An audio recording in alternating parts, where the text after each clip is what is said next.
The Story of Awe: How a Rare Rodent from a Far-Off Land Became a Beloved American Pet, by Kristen Lewis and Melanie Abrahams. It was 1946, and Albert Marsh of Mobile, Alabama, had just won a bet. His prize? A strange creature with soft fur, dark eyes, and remarkably large teeth.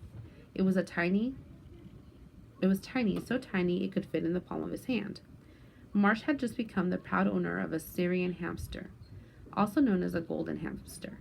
He found his new pet utterly fascinating, with its curious personality and adorable cheek pouches. A small number of these rare animals, which are native to Syria, had arrived in the U.S. just 8 years earlier for the use of medical research.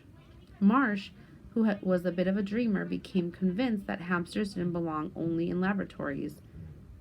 They also belonged in the loving hands of America's children. He was determined to turn hamsters into superstars, yet few Americans even knew they existed. What's more, the hamster is closely related to the rat, a loathed pest that haunts garages and basements, hardly the kind of animal anyone wants crawling around their bedrooms. If Marsh wanted America to fall in love with these hamsters, he needed to get creative. Pets with a purpose. Today, the pet industry is a $60 billion business in the U.S. There is at least one pet in 65% of American homes. Many of us think of our pets as part of the family, providing us with unconditional love and companionship.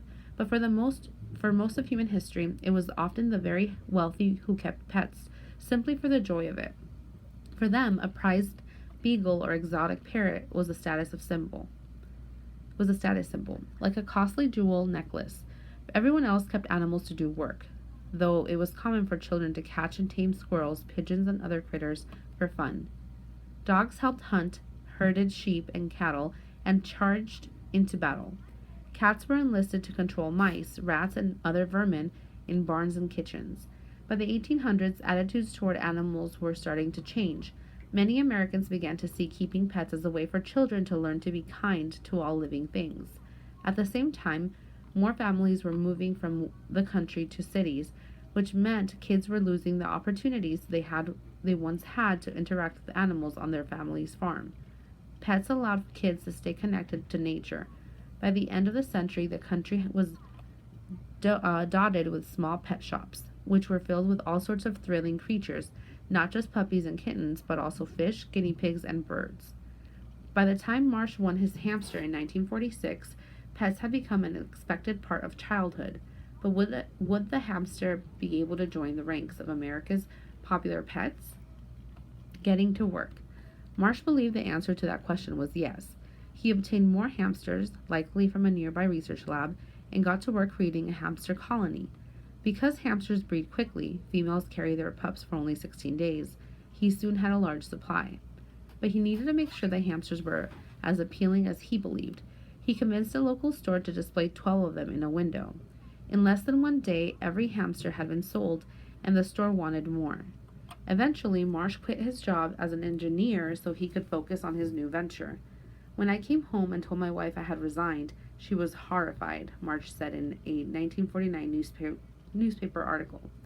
She prevailed on the wives of many of my friends to try to talk me into going back before I lost everything. But Marsh didn't lose everything. In fact, he was about to get extremely rich. A hamster craze. Marsh proved himself a savvy businessman. He advertised the hamsters in newspapers and magazines, both to scientists looking for research animals and to families looking for easy to care for pets. If you bought a hamster from Marsh, your pet would arrive by mail in a coffee can with a potato inside to nibble on during his journey. He self-published the Hamster Manual, which flew off bookstore shelves. According to some estimates, he was bringing in $4,000 a week. That would be about $36,000 today. Marsh, it seemed, had ignited a hamster craze. It's not surprising. Hamsters make great pets. They are energetic, providing endless entertainment as they flit around their cages or scurry through the house. They are ideal for small children because they are clean, gentle, and easy to handle. And of course, they are undeniably cute. Soon, stores across America were selling them along with an array of fancy accessories like cages and exercise wheels. In 1961, hamsters even made it to the White House when President John F. Kennedy gave a pair to his children. Health issues. But trouble was on the horizon. By the early 1950s, Marsh's business was in crisis. An increasing number of pet stores had started buying their hamsters from cheap backyard breeders. Then, hamsters suffered an outbreak of wet tail, a disease that is fatal if not treated immediately. Worse, the majority of hamsters in the U.S. had been bred from just one pair, a brother and a sister captured in Syria, and had many health issues as a result. With so many hamsters dying, it was no longer profitable to sell them. Their popularity faded and Marsh's business collapsed. Part of the family. The story of hamsters in America would not end there, though. In 1971, an American graduate student traveled to Syria with the goal of capturing new wild hamsters for research. He brought back about a dozen, and interest in hamsters were reignited. Hamsters once again became a beloved pet in American homes and classrooms. Though most hamster lovers have never heard of Albert Marsh, it is thanks to his vision that hamsters have burrowed their way into our hearts forever. Number 1. Reread the sentence below from paragraph 16. Marsh, it seemed, had ignited a hamster craze. What is the author's intended meaning of the word ignited as it is used in the sentence? A. Profited from. B. Discovered. C. Lit fire to. D. Started. Number 2. Which two details from the text best show why Marsh might not have been successful in selling hamsters?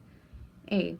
A small number of these rare animals, which are native to Syria, had arrived in the U.S. just 8 years earlier for use in medical research. B. He was determined to turn hamsters into superstars. C. Yet few Americans even knew they existed. D. What's more, the hamsters is closely related to the rat, a loathed pest that haunts garages and basements, hardly the kind of animal anyone wants crawling around in their bedrooms. E.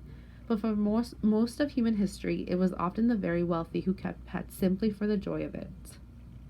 Number 3. What country are hamsters from? A. Syria. B. America. C. Alabama. D. Jordan. Number 4. What is the main idea of this section? Pets with a purpose. A. How Marsh decided to popularize the hamster as a pet. B. Why pets are important for people to have as kids. C. How pets became common in American households. D. Why hamsters became more popular than other animals. Number 5. According to the article, Marsh's hamster business declined in the 1950s because of what two reasons? A. Competition from other breeders decreased the profitability of the business. B. The existing hamsters began to get diseases. C.